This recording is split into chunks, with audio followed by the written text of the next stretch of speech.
Welcome to Uncommon Courtesy. We give you the courtesy of conversation. That's uncommonly spoke of. I'm D-Mac. I'm Wesley. And this is the show. So, man. How's everything going with you? I'm good. Don't forget to like, subscribe, share. Thanks for everybody that follows us already. Shout out to our sponsor, Crime Scene Seasoning by Doc Loves the Kids. Link at the bottom. I'm glad I remembered that in my old age. Man, to say that. Hey, it's been a crazy couple of days here, man, with everything that's been going on with Joe Biden. I'm not sure if everyone had a chance to really see these things, but let's dive into that a little bit. I see people like, oh, he's messing up on names and doing this. And I guess this is close to the election. That's whatever. But I mean, Donald Trump has been doing that too. They're both old. We can't just look at one guy and be like, he's old. No, it's like one's old and one's old as hell. All right. Yeah. I mean, and at the same time, he is. Trump doesn't show as much like he doesn't pause as much. He can lie and just keep lying. You know what I mean? That's like Trump's pretty good that he can just keep talking pretty much. He knows how to stop because he does it in front of big crowds that are cheering for him. He's like, you know what? I like McDonald's Smoky BLT. Yeah, he does just say anything. No, he froze up like, what was it, last week he was giving a speech and he froze for like a good 15 seconds and just went back to talking. Let's jump in. He said, Biden's gaffe makes headlines around the world.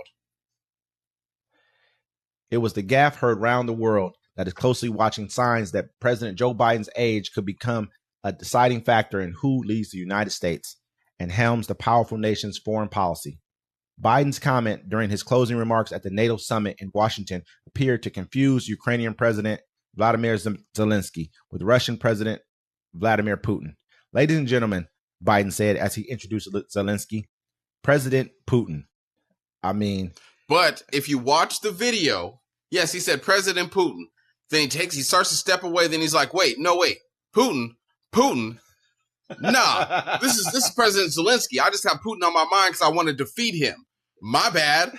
He acknowledged that he acknowledged what he said. He said, and then he introduced Zelenskyy. People, that's the whole thing. We take a lot of clips out of context. Yeah, we do. A lot of them. So if they just showed you that clip, you'd be like, oh, he's crazy. But if you see the rest of it, you'd be like, oh, he just forgot. He got a lot of stuff on his mind. He does got a lot on his mind. He is the leader of the free world. His mind. He's older. You know what I mean? He's definitely older, and he's not the same Joe Biden that he used to be. Man, how many people walk into another room and forget why you in there? I do it all the time. All the time. But that don't you? Hold on. And then you wander around the room thinking if you see what you're looking in there for, you might remember.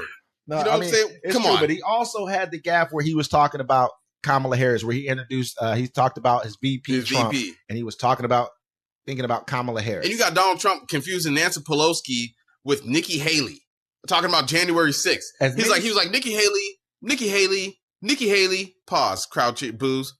Nikki Haley was in charge of security. Look, Donald Trump has done it many of times. And I agree. And they had a guy who talked about Trump was speaking about his Afghanistan war, and he wasn't even president no more. He's like, I got to go upstairs and handle Afghanistan. He talks about how he beat Obama. You know what I'm saying? Like, come on. Like, they're both old. When they're just rambling, I think it's just a thing. And I think at the same time, right now, they're really queuing in on everything that Biden is doing because of the simple fact that he had such a horrible debate and everyone's questioning his cognitive. I mean, just the way he walks. He's old. He walks like he's old. He looks like, what's the guy on The Simpsons?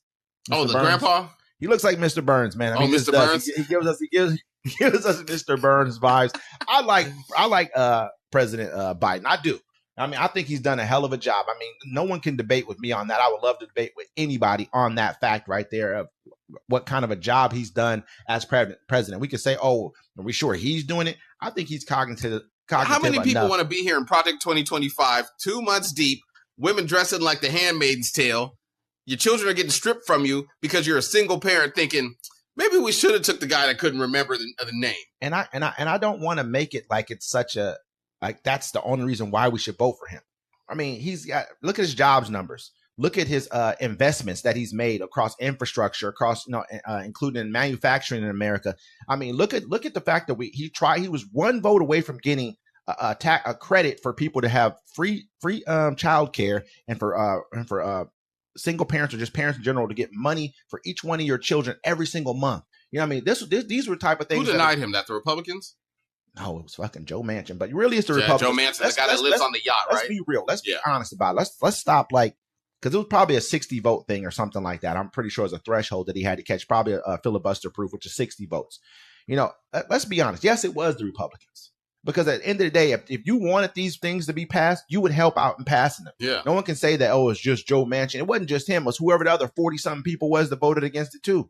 They were part of that. And what are you voting against it for? You're saying we don't want to make a perpetual welfare state, but in reality, we already are in so many different ways. I mean, you look at the tax credits that we give to, not even tax credits, just the incentives that we give to farmers, farm subsidies, to businesses and subsidies. We do a lot.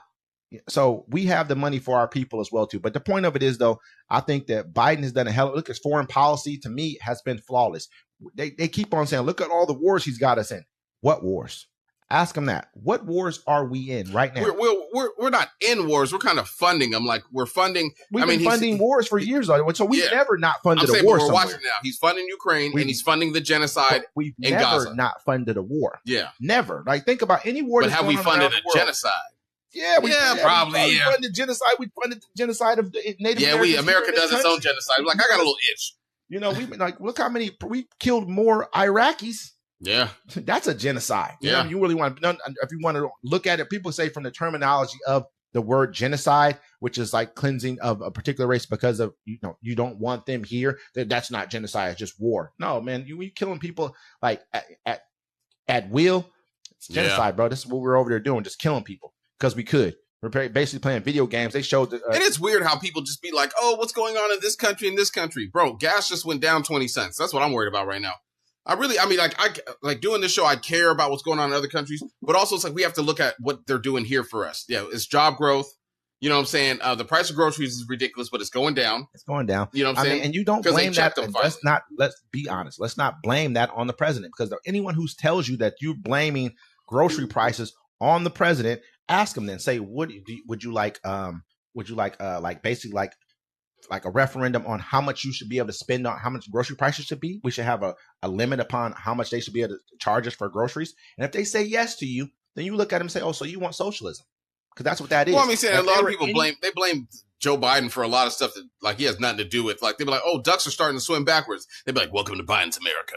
I mean, absolutely. Bidenomics. But then I would definitely ask them that. Do you want socialism? Do you want rent controls? Because if you want price control on food, you want rent controls, you're a socialist. Oh, so great. So we should go ahead and why didn't we just put Bernie empowered in? Why don't we go get AOC? AOC. I'm with AOC. I ain't with Bernie. What's the difference? I don't like Bernie. I don't like Bernie either. Bernie's probably a nice person. I don't like Bernie over Biden this last time, but I don't really like Bernie either. No, I don't like Bernie's supporters because they're the reason we're in this thick right now. I mean, I don't. Hey, if you were sitting there screaming, "Feel the burn" after Hillary Clinton lost, we're feeling it. Yeah, you're welcome. I agree. I hear what you're saying with that right there. But the point of it is, though, I mean, even with all of what Biden has going on, I would still vote for him. And that's just, and it's not saying it just because, it's just because he's a Democrat. I think he's done a hell of a job. If we really look at what's going on here and what all the geopolitical real problems that we have, he's done a great job. And I don't like him. You know why? Newport cigarettes. Yeah, I already know what you're going to say. But I quit smoking. But still, you know what I'm saying? I smoke vapes now, which is worse. They don't know, but I'm just saying. How you going to just attack us? I mean, to me, it's really a thing that at this point in time, man, if we don't vote Biden, I mean, yeah, we know what's coming. We don't want to make it, but it's bigger than that, man. It's just like everything that we'll be at war in the next 4 to 8 years anyway. I used to joke about it. Than we're in now. I used to joke about it. I used to say, hey, maybe we should I used to joke like I wanted to see Donald Trump get reelected so I could watch him finish off America because he started. You know what I'm saying? But I was like, he could finish it off. But speaking of former Donald Trump, former President Donald Trump is seeking to have his recent criminal conviction in New York, tossed out, and his indictment dismissed, his lawyer said in a filing made public Thursday. Trump's lawyer said recent Supreme Court decisions on presidential immunity proves they were correct in arguing before the trial that certain evidence and testimony should have been withheld from the jury because they were related to protected official acts of the presidency. The Supreme Court found the former president had broad immunity over official acts and barred evidence involving those acts from being used in prosecution over unofficial activity. Trump was convicted in May of 34 counts of falsifying business records, for an effort to cover up reimbursements for a hush money payment to an adult film star that he, that he had sex with back in 2016 or before that. But I mean, like, how can you do that when these crimes happened before you was president? Yeah. You can't say, well, I knew I was going to be president, so I just did this ahead of time. I mean, right now he's going to take everything to the courts because he understands that he's getting favorable rulings right now. And, if he can get himself into office, that's why he's just willing to say anything at this point in time. Yeah. I'm going to do this. I'll do anything pretty much because he knows once he gets himself into office, it's over. He's not. He don't got to worry about that. He'll just pardon himself. Yep. He'll pardon himself for everything. This is what he's going to do. He's going to turn his Justice Department on all of his political enemies. It's going to be crazy. He's going to shoot people on the White House lawn and be like, pow, I pardon myself. Pow, pardon myself. You know what I'm saying? I'm saying like this. Let's think about the presidential immunity. I thought about this the other day. What if, Donald Trump got presidential immunity, right? Mm-hmm. He gets to be the king, right? And he decides, you know what? I don't want anyone to have lifted trucks because my car should be the only biggest car out there. So everyone that has a lifted truck has to get rid of it. What if he says, I don't want anyone to go out and hunt or fish because I want to make sure I have all the best meat and all the best fish and no one else can get it. Boom. So they make that a law. What if he says, I don't like country music, and so I think country music needs to go away, get off the radio, you can never play it ever again. And he gets rid of it. What if he says, hey, I don't like Slim Jims? I don't know. I mean, immunity is different. What if he said, hey, pickleball needs to go? I think that how he'll get to that, because he can't just, see, Project 2025, what they have in there also, a lot of people are missing, is that they're going to make it's a certain law that they can pass for the president where he doesn't even have to ask Congress or any of them for anything. He can just be like, I'm making this law, boom, and you don't have to get their approval. They have executive orders he can do that, but there's it's a limited scope. Yeah, now they're going to unlimit. If it does anything that has something to do, I think 2% of GDP, more than 2% of GDP, he has to get Congress approval for it because it's a purse strings type of thing. You know what I mean? It deals with that. So that it's a different situation. But I think that, what he'll do is he can utilize his Justice Department as he sees fit. And that's a little bit different. He can go have people arrested for certain things. Those things can't happen. If the people in those departments are willing to do his bidding, if they're saying they're going to get rid of 40,000 people, going to fire 40,000, federal employees and replace them with loyalists, they're going to be willing to do whatever he wants them to do. Yeah. And then just take us to court. And they already got a 63 majority in court, 6-3 in the Supreme Court. It's nothing you can really do about it. Yeah, no, he'll do whatever. It's called unitary. Hold on, let me paste it right here. Unitary executive theory. So it says unitary executive theory is a theory of United States constitutional law that holds that the president holds the executive power of the United States and controls the entire executive branch. The theory is based on Article 2 of the United States Constitution. The president is the ultimate policymaker and has the authority over all executive branch officials who can only advise or criticize, but not overrule the president. Project 2025 wants to enact that part of and it's in the Constitution. So when they do that, he can do whatever he wants. He can write the laws. He can make anything. And all you can't do that. He'd be like, I just did. He'll be a king. Yeah, I mean, this is gonna be that's in Project 2025. And honestly, when you look at stuff that they're putting out for this Project 2025, I mean, he's gonna come down. He's gonna downplay it. I heard he's gonna try to change up some of his rhetoric about abortion. He's gonna hire back the guy that wrote it. Yeah, and I think that they're going to downplay as much of it as they possibly can head into this election, so that people who be able to use that, like he said he wasn't going to do this, but it's done. He's already started with his Supreme Court. It's already happening. It's already started. And so another thing, rising frustration in Houston after millions lost power in storm.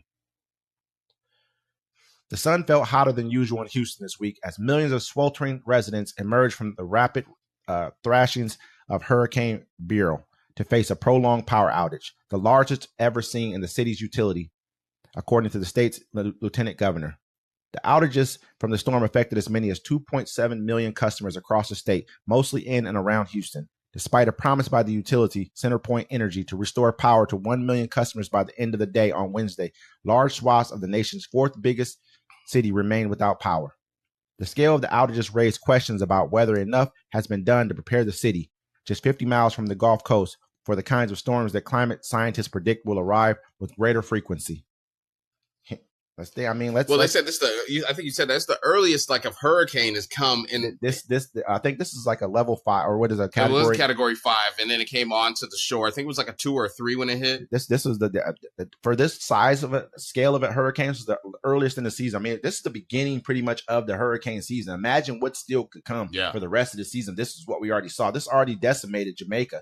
I think it hit Jamaica as well. It hit a bunch of other smaller islands as well. They're going to get worse over the years, and so it's going to be crazy. The Midwest is just going to be unlivable. I mean, especially, the Midwest will probably get more rain. It'll probably be almost, good for them to a degree because of the crops. Yeah, all the rain they'll get kind of like they just decimate. That just flows over. I always thought it was Texas weird back in the day. People were like, our house got torn down. We're just going to rebuild. I'm like, move. If the buffalo left the area and the natives was like, we go too. It's time for you to go too. What was the was it a storm? Something else happened in Texas where it was a winter storm, and then Abbott, like the power grid. Not Greg Abbott, but they were blacking out certain parts, right? But the Ted people, Cruz, huh? Remember he left? Yeah, Ted Cruz bounced to try to go to Cancun. Yeah, then they called him out. Yeah, he was on the plane. They had the video of him. But you know where Greg Abbott's at right now? Where? He's in Japan right now. But it's more for it was more for like a outreach business kind of a thing for the state. He already had it planned. It wasn't something he did during the time. But the point of it is, you're over there shaking hands, smiling, while people in your state right now don't have water, don't have power. Probably you can't sustain. If you don't have power, you can't sustain any food in your house. You're just out there trying to live. No, they don't really care like that. Think about it. Like it was twice they had those winter storms. They never fixed the power grid. And then they had people sitting up there like, look, I'm freezing in my house. Yeah. And I'm looking and they're saying we have to do rolling blackouts, right? Yeah. But he's like downtown has not turned off. They're keeping all the power to all these buildings and all these condos and everything downtown. So you know what I'm saying? It takes for people to stand up, but that's crazy. I would just go to the mayor's house and just stay there. Huh? His house probably don't got power either. You might have some generators over there or something like that. It's pretty bad down there right now. You got over 1 million plus people still without power, man. In the heat. In the heat with no water, no clean water, nothing. I mean, they tried to. Yeah, that's Houston right. has a large population of. It's at least about like 3 or 4 million people down there in Houston. Yeah, how many of those are Latinos? No, they have a huge. Actually, there's more Mexicans than anything else, or Hispanic people. Excuse me. Nah, Houston's kind of well rounded. I think they have they got a lot of people. It's a very diverse city. I like Houston. I've been there a few times myself. I like it. Yeah, you know what I mean. It's a great place to visit. Talking about Texas though. Yeah. Forget groceries, folks. U.S. vending machines now selling bullets for guns. Texas-based company American Rounds has introduced automated vending machines that sell ammunition in grocery stores across Alabama, Oklahoma, and Texas. These machines, which will utilize identification scanners, facial recognition technology to verify the purchaser's age, allow customers to purchase bullets alongside their regular grocery items. According to the company's CEO, Grant Magers, the age verification technology ensures that the transactions are secure, if not more secure, than online sales or retail store purchases. This is crazy. That's crazy. Man. Yeah, son, go get me some Coca-Cola and use my face mask and go get me some 223s. I'm almost them. Do you have to be? You don't have to even be you have to be a certain age to buy bullets. 18. To buy any kind of bullets you want to get. 18. This is crazy, man. You probably and that depends on the person. Like you might just, some places you can't buy a lighter unless you're 18. Some people be like asses like that. Like, no, I won't sell you a lighter. But like, bro, it's a lighter. You don't know what I'm about to do with this. This is crazy, man. They're selling bullets out the vending machine. I think they got it right here. I mean, no, you can make a mask of someone's face, go get the bullets, use a fake ID, and then you're out the store. Do you think that sorry about that. Oof. Is that the hub, sir? I don't know. All right, anyways. Sure. My bad. I'm not here to judge. You're so stupid. I know what you're talking about at first. You're stupid, bro. But it's just crazy to me that they will really allow them to sell bullets in vending machines. They're just like, it's getting too loose. I think our state gets it wrong here in Washington State. I think we get it completely wrong. We're trying to get rid of everything. We're on the coast. You're supposed to be giving us many guns. Supposed to give us many guns, guns and ammos and rounds. We just had China up along our in Alaska, on our waters, in Alaska, just here recently. So warships. That was 2 days ago. Yeah. So what are we doing? Yeah. They were like, Washington has fallen. Well, Western Washington has fallen. You know what I'm saying? Eastern Washington gonna be able to get out. Eastern Washington can do what they know what they're doing. Yeah. They'll be like, "Oh, you come." They'll be coming around the mountain when they come. And so man, I don't believe in this whole thing, but at the same time, though, it's a tough sell to say don't sell bullets this easily. I mean, it's good to be able to get bullets. That's dope. Soon they're gonna have a drive-through. Like, let me get some 9mm, some 223s, and let me get that suppressor. Is that fresh? I think it almost gets to be a little too loose, though, man, when you allow bullets out in the streets like that and you already probably have a crime problem. They got so many states right now where it's like you don't even got to have a permit or none of that stuff to carry. They said supermarkets, bro. So that means they're not even probably even watching who's going to the vending machine. You get what I'm saying? No, they're not. So I don't know. I'm probably not 100. I have to look more into it, man, to be 100% for it. In Kenya, President Ruto fires almost entire cabinet after protests. Kenyan President William Ruto has fired almost his entire cabinet after weeks of anti-government protests, he announced Thursday. Only Deputy President Rigathi Gachagua and Prime Cabinet Secretary Musalina Mudavadi have been left in their posts, the president said. The decision was taken upon reflection and holistic appraisal of his cabinet, he told reporters from the State House, Nairobi. Even with this progress we've made, I'm acutely aware that the people of Kenya have very high expectations of me, and they believe that this administration can undertake the most extensive transformation in our nation's history.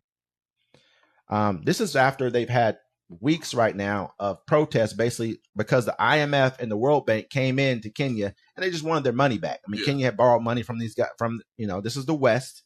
Yet again, with America, Europe, it's the West. They came in there and said, man, you owe us money. Let's pay. He's like, okay, I'm just going to raise taxes. And he raised taxes to a degree to where people are like food increased to the point where people are like, man, we ain't got it. We ain't got it, man. And so they start protesting. They're out in the streets protesting. And what he did, instead of engaging the people and maybe like backing off because they're probably on his head about this whole paying this money back. Yeah. Which is stupid. But anyway, we'll get into that in a minute. Well, we talked about that in China too, remember? Yeah. But I mean, instead of engaging the people, he sent troops out into the streets, the police officers out into the streets, and they were shooting them with rubber bullets, tear gas, all that. And then they started shooting real bullets, and I think they killed like 20-something people. Damn. And so by that time, now the people have risen up, and now they're tripping. They don't care what he does right now. They're like, man, we want you out. They're putting an initiative on to have a revote, and so they can do another vote for president. They said by 30% of the people can come in. If they can get them to sign off on it, they can have another election. I love it like that. I mean, this ain't the old times where it's like someone runs into your town, kills a couple people, and you just got to take it. Now, people got resources. They got phones. They saw them 20 people. He shot them rubber bullets. They didn't calm down. Shot 20 people, and they was like, nah, son. No, you are not going to do this. I'm going to show you what Wakanda looks like, my friend. And the worst part about it, though, is like, this is one of our That was a bad accent. Allies. I apologize. Bless. No, it's okay. Yeah. But this is one of our allies in the region. This is one of our last remaining allies. Like I said, France just lost 3 of their best trap spots over there in Niger, Mali, and Burkina Faso. They lost those. I mean, and you see, like the Russians came in. We used to have a base, I think it was in Niger, and they kicked us out. Who replaced us at a base? I think we spent $180 million on this base. They had the Russians come in and replace us on our own base. Hopefully, we tore some of it down before we gave it to them. But this is another thing. Shit in the walls. America. And then another thing here in Kenya to run into the same problem because they owe China money as well. And so if we get kicked out, they get another president. And people, this is what we did in the Middle East during the Arab Spring. We kind of uprooted their leaders and put in our own person that we wanted in power there. This is the same thing they could be doing to him during this. Hey, uproot him, get him out of there, put someone who the people think they want in power, but it's really could be a puppet of China, Russia. Like America's been doing it, and that's just China's turn to do it. Like I say, I'm not against. Remember they did that in Venezuela. I'm not against it, man. I'm American. So at the end of the day, I know this is we're the news, but we're supposed to be more biased. But I'm like, as Americans, we're fucking up. You know what I mean? Period. We've been fucking up for a long time with these countries, man, and they're just not dealing with us anymore. Why would they? Americans' racism is so bad. Think about it. They had it where like they made the Star Wars movie, right? The last 3. I just bring it up, and the second one, they thought they were like going to try to boycott it because they thought the Rey and Finn were going to have a romantic kiss or something. And then they try to say I mean, like, it's getting in the way of so much stuff right now. It's ridiculous. But yeah, and then yeah, it goes along with it. The junta chiefs turned their backs on West Africa bloc. Nigeria's military leader, speaking alongside the junta chiefs from Mali and Burkina Faso, has said they are irrevocably turning their backs on the wider West African bloc, ECOWAS. The three men are meeting together for the first time to cement an alliance created in the face of opposition from the neighboring countries. Soldiers took power in Mali, Burkina Faso, Niger in a series of coups from 2020 to 2023. All three countries, which now form the Alliance of Sahel States, have been affected by jihadist violence, in part a reason for giving the army takeovers. So when what's happening here is basically these three countries. There's a broader African bloc called ECOWAS, and these are African nations. They all came together to kind of create almost like a voting bloc and kind of cooperation between the nations. But what's happened is these three countries look at these guys like they're westernized, because the West, most of them are still like, like taking orders from Western countries. Yeah. These three people are like, you know what, we're breaking ranks with y'all. We're starting our own thing, and we're going to team up with Russia and China. And this is us losing power in Africa. People don't understand. People look at Africa, they say, who cares? It's just Africa. Africa is the fastest growing continent in the world. Is Africa. They're going to have another billion people in Africa over the next, I think, 20, 30 years. They're going to have another billion people over there, something like that. Don't quote me on the year part. And it seems like when the world heats up, Africa's not really affected. I mean, we probably have to look more into it to kind of see what's going on. We probably would. I want to look into that, because it seems, I mean, Africa is the only country that's actually rooted into the ground.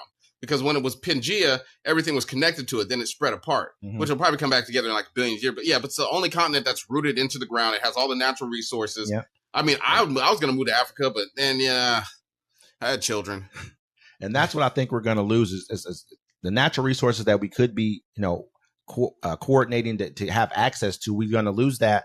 On top of that, Africa is pretty close to America. We don't tend to realize how close, like the Atlantic Ocean is not that big compared to the Pacific. Yeah, actually, the winds, that's how the Africans back in the day, that's how they knew they could catch the winds from West Africa, and the wind would just blow them to North America, down to South America, and then blow them right back. Yeah. So they've been known that, you know what I'm saying? It is that kind of close, you know what I'm saying? That's how Columbus and them got there. Now imagine if you start putting Russian bases where they now have troops over there. The Wagner group are over there right now. And there's one of Russia's kind of their one of their arms of their military wing is the Wagner group. They have troops over in Africa right now, and so imagine they start building bases in Africa, and now they got fighter jets. And now imagine they could bring bombs over there, nukes, and so now you're that much closer. This is what we did this is what we done to everybody else. We're in Europe, so we're really close to Russia. We're in Japan. We're in North Korea, so we're really close to China. This is all they're doing to us right now. They're just a reverse of what we've done to them for years. Yeah. And so I don't like it. I think we need to mind the business that minds us, which is taking better care of the people who we've overlooked for so many years. Well, when you're able to just put your foot on people's necks, and especially they're able to do all this now because they're getting away from the US dollar. Yeah. You know what I'm saying? They don't have to trade in that currency anymore. And so now the people can take their power back. When you put your foot on somebody's neck for so long, they're going to get up. They're going to sick and tired of it. They're sick and tired of it. And then they're also going to team up and take you out. And the worst part about it is nobody likes a bully. Too. We're in this boat too, as being, like what you call it, foundational Black Americans. Yeah. And it seems like we've been complicit in it because we've just like we say to get people, along. I mean, I won't even say to get. I mean, part of it, yeah. But at the same time, it's because we benefit from it. It's like when we use the terms privilege of any sort, whether it's white privilege or whatever you want to use. We say that, okay, even though some people feel like they have not benefited directly from it, they have, because it's a part of the privilege. They just allow things to happen. Like they don't speak out against certain things. Are we not speaking out against things that are happening to you get what I'm saying? Yeah. Like, so we're complicit in what's happening here too. So they're not looking at us like we're any different. We're the same as everyone else who's a part of this Western, civilization. We've benefited from it. Yeah. We just have. And so this is what I'm saying. We have to start looking at this a little bit differently. Yeah. And then there's one thing. There's one thing also I want to end this show with. I found this on NBC iMove, iView, and I want to read this to you. And I want everyone watching this to tell me what you think about this. So it says it's called Sex Tourism: My Father's Secret. Sex work is big business in the Philippines, and men from overseas have fathered many children to sex workers. Children's DNA is being used to identify their sex tourist fathers. track them down and demand child support. This is about to wreck the U.S. Navy. You're crazy, man. If you have a man that is in the U.S. Navy and he is not trying to do a 23andMe, this is the reason. They're probably gonna give it to the governments though, and tell them, hey, we want to check these against whoever you guys have had in the military over. They're going to. The military has your DNA. They're going to do it. Think about it. The military. They don't play. Look, living in a military town. I'm just saying. This is what happens. They'll give a sailor a car, right? Mm-hmm. Because they know if he doesn't pay it, they'll hit the military up, and the military will pay it. So when it comes to child support like that, it don't need to go through the courts, because if he don't pay his child support, the military's going to pay him out. This is a big payday. You know how many Filipino kids about to come over to America? They're like, I'm in the house. And I think, it's something that honestly it needs to happen. It's good. You shouldn't be raw dogging prostitutes. No way. What's wrong with you? The bigger point, other than better that, put a Ziploc on it, and say it's not even. It doesn't even have to be. Say she's not even just a woman that you met over there. You know what I mean? Like, you shouldn't be leaving your kid behind. Bigger than anything else. You shouldn't be shooting up the club. No way. Wrap it up, bro. How you gonna travel to a foreign country and not bring your own condoms? Like, their population is crazy over there. You know they ain't wrapping it up. You're absolutely correct, but it's just bigger than that, man. It's just taking responsibility for your actions, taking care of your child. You have a child somewhere, and you even have an inkling of knowing that your child is over there. Yeah, and it's not like it costs a lot of money to take care of them. You could probably send them a few $100s. No, man. Like I knew a girl. Her dad was in the Navy, and he had cheated on the mom, whatever, and had her right. And so the child support was $500. And I was like, well, how were you living? She's like, oh, I lived in a mansion. We had a maid. We was $500 a month. They was living good. They was balling. $500 thing, but that's what I'm saying. They let them get. They're gonna get $400. These people they're gonna fix the whole Filipino community. Philippines about to be rich as hell right now. And 10,000 kids. You said was 10,000. Yeah, 10,000 kids. That's a nice. Think about it, everybody gets $350, $400. That's some millions right there. Yeah. To your economy. Philippines about to start looking like Japan. They're gonna have like floating like little things they're riding on and stuff. They have bomb grocery stores. They're gonna have everyone's gonna own a Tesla. But like I said, it's a good thing though that this is happening. I feel like it needs. I know it's gonna break up. The kids gonna be out there with the freshest Nikes they got from China. I'm telling you, they're not even. They're gonna have the knockoffs. They don't even buy it. Who cares? They're only like $2 over there. They'll be looking fresh. They'll be like, yeah, my daddy was on the Stennis. My sister's dad's on the Nimitz. Right. Man. But yeah, all right. Let us know what y'all think about everything. Let us know in the comments. Like, subscribe, share. Thank y'all for viewing us. This is Uncommon Courtesy.